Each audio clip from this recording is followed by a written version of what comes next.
Welcome to Menopause Monday. Today I'm talking about the link between our brain health, our gut health, and how we can look after our brains into older life. Because I don't know if you knew this, but the health of a midlife woman, is the greatest predictor to how healthy she is going to be in her latter life. So for all of us, this is absolutely key that we get on board with healthier habits sooner rather than later, if not yesterday in an ideal world. So women's brains are different to men's brains. We have a greater propensity to develop dementia due to these differences. Women are, excuse my cat having a scratch. Women are also twice as likely to be diagnosed with depression and 3 times as likely to be diagnosed with an autoimmune disorder, as well as brain tumor, particularly during the beyond the menopausal years. Nowadays, we're living longer, and that means we have a good sort of 3, 4, possibly even 5 decades for living without the benefits of estrogen to support us. Phytoestrogens, which I mentioned last week in my Menopause Monday, can make a big impact on how we manage our menopausal symptoms, and I'm going to be going over those to some degree today, but not in the way I did last week. So if you want to catch last week's video, just scroll back a week and you'll find the one about phytoestrogens. Women on average do live a little bit longer than men, normally around sort of 3 to 3.5 years, but that gap is closing and it's not particularly significant. But what is significant is Alzheimer's, dementia is the leading cause of death of women in the UK, and I think in the US. Heart failure is up there too, but I was amazed. I actually hadn't realized until I started researching for this particular one that dementia is the leading cause of death for women, particularly in the UK. That's pretty scary. However, it's been shown that Alzheimer's is not a disease of old age.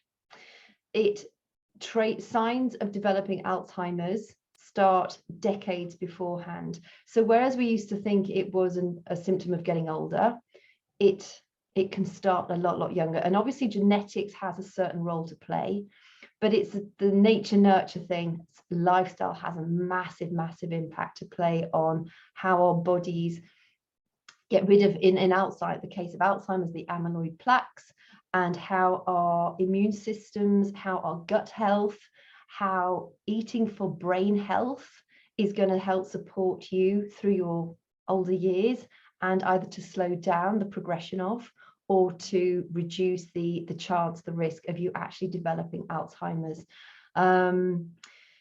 So how does estrogen affect the brain? Well, it's actually the master regulator of the brain. There's a specific type of estrogen called estradiol, and it's that particular estrogen which is key in brain health, but I'm just going to refer to estrogen just to keep it simple. Estrogen's really important for the energy activity in the brain. So when our estrogen levels fall, that's when we feel a little bit kind of brain foggy, lacking in memory. I really struggle even to remember some of my friends' names, friends I've had for years. It's not so bad now, particularly as I started researching all this and actually eating for my gut health and for my brain health. That has made a big difference. But there is absolutely no denying it that that brain fog is real. However, studies have shown, although we might have more sluggish energy in our brain, we don't have necessarily a cognitive decline. So when you do like the Alzheimer's tests and things like that, you can still work out the logic behind the various tests that they give you. You can still work out problems. It might take you a little bit longer, but on the whole, our brains are actually still working cognitively extremely well. They're just not as energetic as they were before the menopause.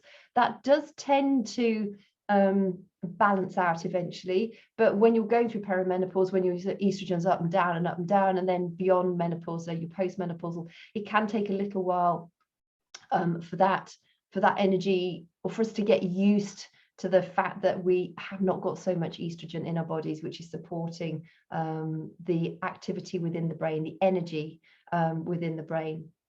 The brain's number one source of energy is glucose, and that also has an impact on our brain health, which I'll explain in a little while.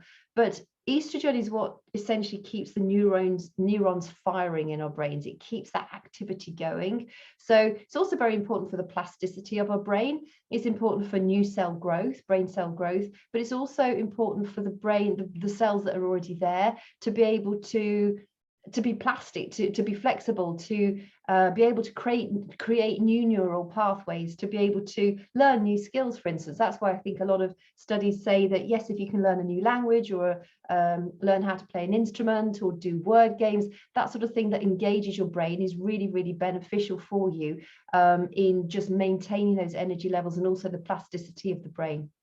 Also, estrogen is incredibly important for our immunity. So it's not just managing our menopausal symptoms. It has a really key impact on so many different important elements of how we live our day-to-day lives. However, there are things that we can do. So yes, of course, if you are really, really struggling, you should definitely go and have a talk with your healthcare provider, because it might be that you need HRT, bioidentical hormones. I'm not against HRT at all. I have chosen the natural route, but I've been lucky enough that my lifestyle supported that natural route. And I know other people have tried the natural route and they've just not managed to get there. So please, I think I say this before, but there's such a camp of HRT or anti-HRT. Essentially, we all have to choose what works best for us. Only you know how you feel in your body.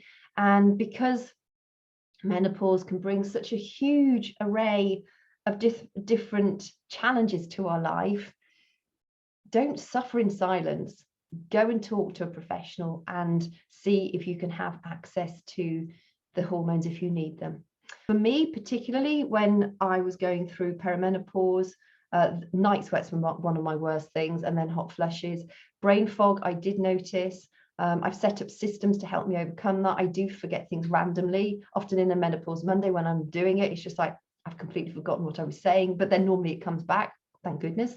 I did start to feel anxious in the middle of the night. That's normally down to activity in our liver and also the activity of our stress hormones, our adrenal glands. So if you're waking up between 2 and 3 in the morning, it could be that you need to clean up your diet. It might be that you need to reduce your alcohol. If you smoke, stop smoking, because it's the energy that's being created in your liver that is waking you up, and that has a negative impact on a very important element of our sleep, which and that time of the sleep is when our brain actually flushes and clears itself of the potential amyloid plaques and also renews itself, gets rid of free radicals and stuff. So I will talk to go into that in more detail, but I think, it's a very common thing where you sort of question, am I getting early dementia? Because you forget names, you might forget where you've parked the car.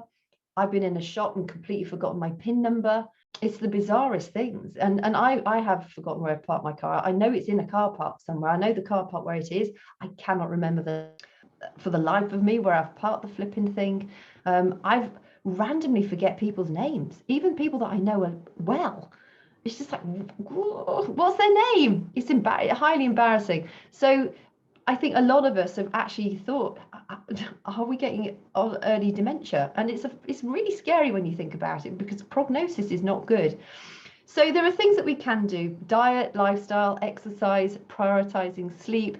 But I think also, and managing stress, massive.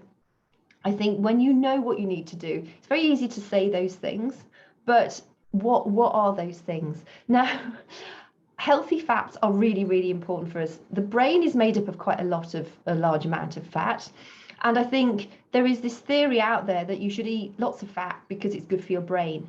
Well, actually, there are only a certain amount of fats that can pass through the blood-brain barrier. You ideally want to be aiming for a diet that is high in omega-3s and omega-6s, and also high in fiber. The quality of fat are really important. So and different types of fat have different types of functions for the brain and the body as in the whole. So the types of fats there's monounsaturated fats, polyunsaturated fats, saturated fats, trans fats, baddies, and cholesterol. The brain does not use any of the cholesterol that you eat in your diet. It just cannot pass through that blood-brain barrier. The brain actually makes its own cholesterol, but you do need to have cholesterol in your diet to support your hormones, but it can't get up to your brain. Saturated fat is similar in the fact that it actually can get into the brain, inside the brain, but after adolescence, the brain actually doesn't request it. So saturated fat in the brain is very important for children and sort of late teens, but beyond that, it's not so much. It's just a case of biochemistry. It's not needed. The best type of fat for your brain health is, as you probably know, it's the omega-3s and omega-6s, but we tend to eat more omega-6s in our diet than we do omega-3s. There are two types specifically of omega-3s that you need to be focusing on: DHA and ALA. DHA, if you eat seafood, it's great because you're going to be getting plenty of DHA. If you're vegan and don't touch any seafood, you will be getting your omega-3s from what's called ALAs, alpha linoleic acid, linoleic acid, I can never say the thing, ALAs. You will be getting the proportion of your omega-3s from ALAs. However, you have to eat a lot of ALAs in order to get sufficient. So DHAs, you only need about 2 grams per day for our brain. ALAs, you're going to need to eat about 8 grams, which is going to be sufficient for your brain health on the daily basis. Things like chia seeds, hemp seeds, flax seeds, edamame beans. I can never say that word. So just be aware of that. Also, antioxidants are incredibly important. So I mentioned earlier that the main source of fuel for brain functioning is glucose. Well, when the brain actually uses glucose, it creates free radicals, that sort of oxidative process. So if you consider some steel or metal outside in the wet, eventually it goes rusty. That's oxidation. Well, it's a little bit like that happens in our cells when we have the free radicals as a result of the brain burning glucose for energy. The way we can help manage those free radicals is by eating a diet that's really high in antioxidants. They kind of balance out the effect that the oxidation of the burning glucose has. So we want to be focusing on eating a lot of beta carotene foods, so foods high in vitamin A, the orange, squashes, carrots, pumpkins, the orange types of foods, orange peppers, and then vitamin C. Obviously, that's pretty easy, lots of fruit and fresh fruit and vegetable. And then vitamin E, things like avocado, nuts, seeds, wheat germ oil, that sort of thing is where you're going to be getting a lot of your vitamin E from. So you need to have a diet high in antioxidants, and those are going to help counteract the effect of the free radicals. Really try and eat sort of the colors of the rainbow. That's going to stand you in really good stead, because then all those fresh fruits and vegetables, all the different variety of colors lend something different. They give something different to you. So if you can eat the colors of the rainbow, you're doing a pretty good job. So also just to know that our gut health is really, really important. Now, gut health, if you can cut out processed foods, if you can reduce or cut out your sugars and manage the amount of alcohol you drink, you'll be doing yourself a massive, massive favor. Sometimes gut health needs a correction. You might be struggling to put weight on. You might be struggling to lose weight. It could be that your gut is in such a situation that it's not getting nutrients from the food that you're eating. And also it's not enabling you to shed weight because it's in a toxic state.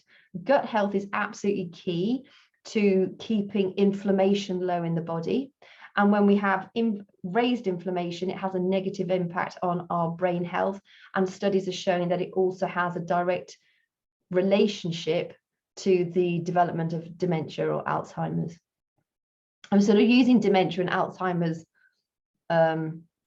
into thingy, whatever that word is, into dooby-dooby-doo. But essentially Alzheimer's falls under the dementia umbrella.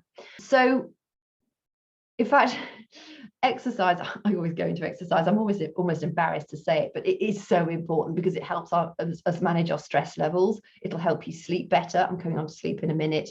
You gobble up stress hormones and it floods your body with feel-good hormones and helps you manage your weight. But there was this study of just like thousands and thousands of women who were followed for over 40 years. And those who actually took part in an active life, so just didn't lead a sedentary life, they had a 30% reduction in their risk of developing dementia. I mean, that is massive. And that's a long-term study over thousands of women. So it's proven that if you can keep yourself active and actively exercise, you're going to have a significantly positive effect on reducing your risk of developing dementia or Alzheimer's. Now I want to get into sleep, because sleep is really, really important. Busy seems to be like the buzzword. It's just like, oh yeah, I work all these hours, as though it's like a button of a brag button. Sleep is absolutely fundamental to us managing our menopause symptoms, but also maintaining our brain health, our gut health, our immune system. And we've all got out of the habit of prioritizing our sleep. It's easier to say, oh, I'll just watch that next series on Netflix, or I'll just do a bit more work before going to bed. I'm guilty of that too. But recently, over the last sort of, I suppose, 2 or 3 months, I actually made a conscious decision to absolutely prioritize my sleep. So I will only watch something on the television. I'll only watch like a very rare film. I hardly ever watch television anyway. But if I do, I have to be watching it by about sort of 8 o'clock at the latest, so that I can be turning out the lights at 10 o'clock. Normally, I just read before I go to bed. I have a cup of sleepy tea. It's like chamomile tea. And I make sure the lights are low and I really prioritize my sleep. And since I've been doing that, my symptoms of the menopause have got even better. They've improved. My brain fog has lifted considerably. I feel much more settled in myself.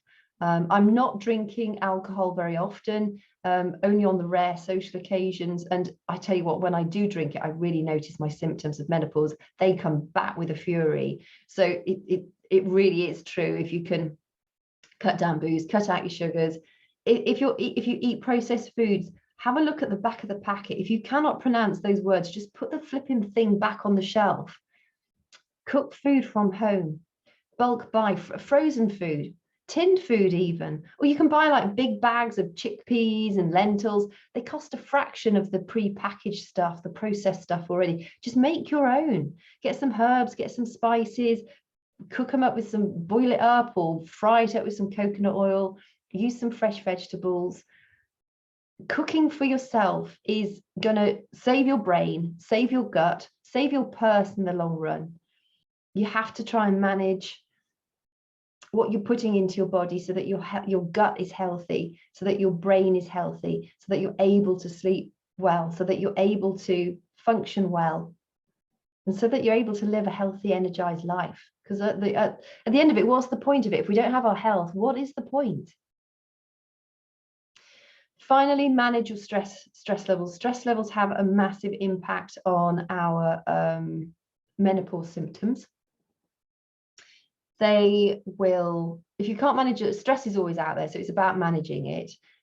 I use exercise to manage stress and time out in nature. It's really important to get ultraviolet on your skin every day as well, because that helps you make vitamin D, synthesize vitamin D, but also it helps you sleep better because it triggers the production of melatonin, which is your sleepy hormone. I hope that's been helpful. If you found this helpful, please give me a thumbs up. If you have anything you'd like me to add to a next or future Menopause Monday, I'm all ears. Send me your suggestions. And if you think if you have a friend that might need to hear this, please share it with them, because we're all about helping look after each other. The whole reason I do this is because it's informing you. We have so much power at our fingertips, and with just a few choices that we can make on a regular basis, on a consistently regular basis, to choose the healthier foods over the unhealthy foods. Not all the time. If you have specific treats, keep them as treats, have them as treats, but just know that they're not doing your health or your gut health or your brain health any good at all. So is it really a treat? I don't know. It's not really. Anyhow, on that, I will love you and leave you. Thank you for your company today, and I hope you found it helpful.